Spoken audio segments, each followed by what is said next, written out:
अस्सलाम वालेकुम प्यारे बच्चों। हमारा आज का क्लास है स्टेट एग्जीक्यूटिव्स इन इंडिया। तो ये क्लास 11th है, subject political science, and our today's topic is state executive in India. तो हेड ऑफ़ द स्टेट जो होता है, जिसको हम गवर्नर के नाम से जानते हैं, उसको प्रेसिडेंट ऑफ इंडिया अपॉइंट करता है और वो नॉमिनल हेड होता है।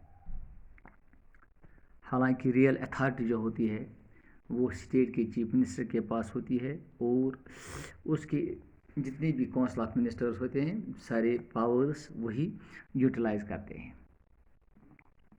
तो यही चाहे गवर्नर हो, चीफ मिनिस्टर हो या स्टेट काउंसिल ऑफ मिनिस्टर्स हो, ये कंप्राइज करते हैं स्टेट एग्जीक्यूटिव की। तो सबसे पहले यहाँ पे हम गवर्नर की बात अगर करेंगे, उसको कैसे अपॉइंट किया जाता है, उसकी क्वालिफिकेशन क्या है, टर्म क्या है, पावर्स और फंक्शंस क्या है उसकी। तो गवर्नर जो है इसको जो प्रेसिडेंट होता है वो अपॉइंट करता है, और आम तौर पे गवर्नर एक बहुत ही एक्सपीरियंस्ड आदमी होता है, जिसको कि लाइफ में, पब्लिक लाइफ में बहुत ही एक्सपीरियंस हासिल होती है। तो जाहिर सी बात है, अगर हम क्वालिफ़िकेशन की बात करेंगे या उसके जो जितनी भी फॉर्मेलिटीज़ जो होंगी एक गवर्नर के बनने के लिए, सबसे पहले he should be a citizen of India, और उसके बाद he should have an age of 35 years, और उसके पास कोई ऐसा ऑफिस नहीं होना चाहिए जो कि प्रॉफिट अंडर गवर्नमेंट होगी, या वो गवर्नर जो होगा वो ना तो स्टेट लेजिस्लेटर का या पार्लियामेंट का मेंबर नहीं होना चाहिए। गवर्नर जो होता है किसी स्टेट का, उसको अपॉइंट किया जा रहा है 5 साल के लिए, यानी उसकी जो टर्म होती है वो 5 ईयर्स की होती है, और ऑफिस जो होता है उसका जो टर्म होता है उससे पहले भी अगर कई दफ़ा प्रेसिडेंट उसको चाहे उसकी टर्म वो ख़त्म भी कर सकता है। तो गवर्नर जो होता है वो प्रेसिडेंट के सामने अकाउंटेबल होता है। अगर हम पावर्स या फंक्शंस की बात करेंगे, गवर्नर जो होता है, सबसे पहले हम बात करेंगे उसके जो एग्जीक्यूटिव पावर्स होते हैं वो क्या है। तो कई दफ़ा मैंने आपको ये बताया, वो चीफ मिनिस्टर को अपॉइंट करता है, और चीफ मिनिस्टर के ही एडवाइस पे बाकी मिनिस्टर्स जो होते हैं स्टेट के, उनको अपॉइंट किया जाता है।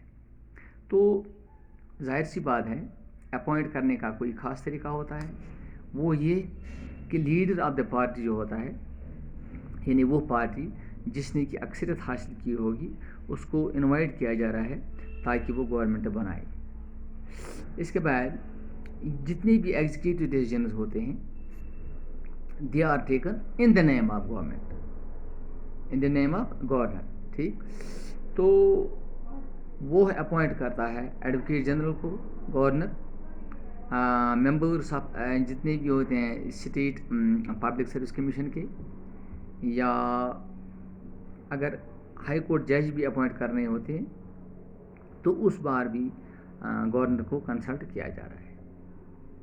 तो जितनी भी ट्रांजेक्शन्स ऑफ बिजनेस होते हैं उनके लिए गवर्नर रूल बनाता है, और जितने भी कैबिनेट के बहुत इम्पोर्टेंट डिसीजंस होते हैं उसको गवर्नर जो होता है उसको एक तरह से उसको बताया जा रहा है, यानी उसको मशवरा एतमाद में उसको लिया जा रहा है।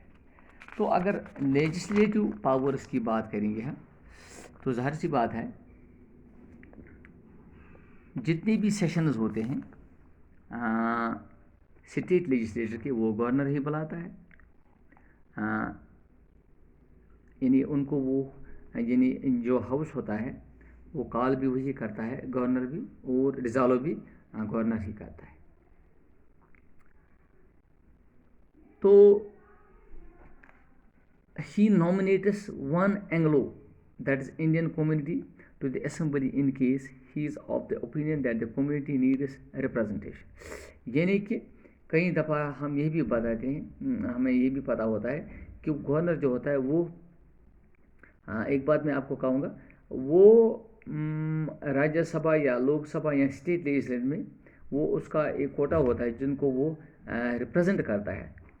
यानी कि मेंबर्स ऑफ लेजिस्लेशन जो होते हैं उसमें से जितने भी 1/6 लगभग जो मेंबर्स होते हैं वो गवर्नर ही अपॉइंट करता है। और गवर्नर दोनों हाउसेस को एड्रेस करता है हर एवरी जनरल इलेक्शंस के बाद, और जब भी फर्स्ट सेशन होता है हर साल में तो उसको भी वो एड्रेस करता है। अगर कहीं दफ़ा कोई बिल लेजिस्लेटर पास करता है, गवर्नर के पास ये इख्तियार होता है कि वो अपना मशवरा दे दे। अगर यही कैबिनेट ये बिल वापस करेगा गवर्नर को रिकन्सिडरेशन के लिए, तब तो उसको अप्रूवल देना होता है। और कई दफ़ा ऐसा भी होता है कि वो कहीं बिल फॉर प्रेसिडेंशियल कंसिडरेशन भी लेता है और उसको आगे बढ़ाता है, अगर उसके वो ये लगे कि वो जो बिलें हैं that is of national interest, तो वो प्रेसिडेंट के पास भी भेज सकता है। तो गवर्नर कई दफ़ा ऑर्डिनेंस भी बनाता है, वो ऑर्डिनेंस लॉ के बराबर होता है, तो लेजिस्लेटर बैच में उसको पास करता है और एक कानून भी बनता है। तो अगर हम फाइनेंस की बात करेंगे, फाइनेंशियल पावर्स की, no money bill can be introduced except on the recommendation of the governor. यानी जितनी भी मिनी बिल्स होते हैं उनको इंट्रोड्यूस नहीं किया जा सकता है अगर न गवर्नर उनको रिकमेंडेशन दे सकता है। तो contingency funds of the state जो होता है वो गवर्नर ही पास करता है, और एनुअल बजट जो होता है लोअर हाउस में तो उसको भी गवर्नर ही पास करता है। इसके बाद अगर हम जुडिशल पावर्स की बात करेंगे, गवर्नर के पास ये इख्तियार है, वो किसी को माफ़ भी कर सकता है या पनिशमेंट वगैरह भी दे सकता है किसी क्रिमिनल को। अगर किसी मैटर में किसी को सज़ा याफ्ता कोई मुजरिम होगा तो, लेकिन अगर किसी को डेथ सेंटेंस दी होगी उसको वो माफ़ नहीं कर सकता है। तो उसको एतमाद में लिया जा रहा है तब भी जब कहीं हाई कोर्ट के जज बनाए जाएंगे, तो अगर अपॉइंटमेंट या पोस्टिंग या प्रमोशन डिस्ट्रिक्ट जज में होती है, डिस्ट्रिक्ट जज की होती है, they are made by the governor in the consultation with the high court. तो अगर हम बाद में डिस्क्रिशनरी पावर्स की बात करेंगे, गवर्नर के पास सर्टन डिस्क्रिशनरी पावर्स भी होते हैं। मिसाल के तौर पर अगर हम आसाम की बात करेंगे या त्रिपुरा, वहाँ पे special powers to protect the interest of tribals होते हैं। गवर्नर के भी कहीं दफ़ा किसी बिल को रिफ्यूज़ भी कर सकता है, या he may even reserve a bill for the consideration of the president, वो प्रेसिडेंट का मशवरा भी दे सकता है कहीं। So governor of a state may send a report to the centre that the state government is not working in accordance with the provisions of the consultation, तो कहीं दफ़ा वो असेंबली को डिज़ॉल्व भी कर सकता है।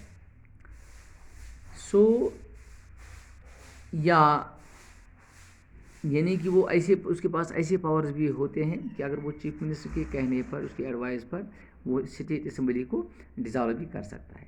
So these were the powers of government, rather governor. Okay, this is sufficient for today.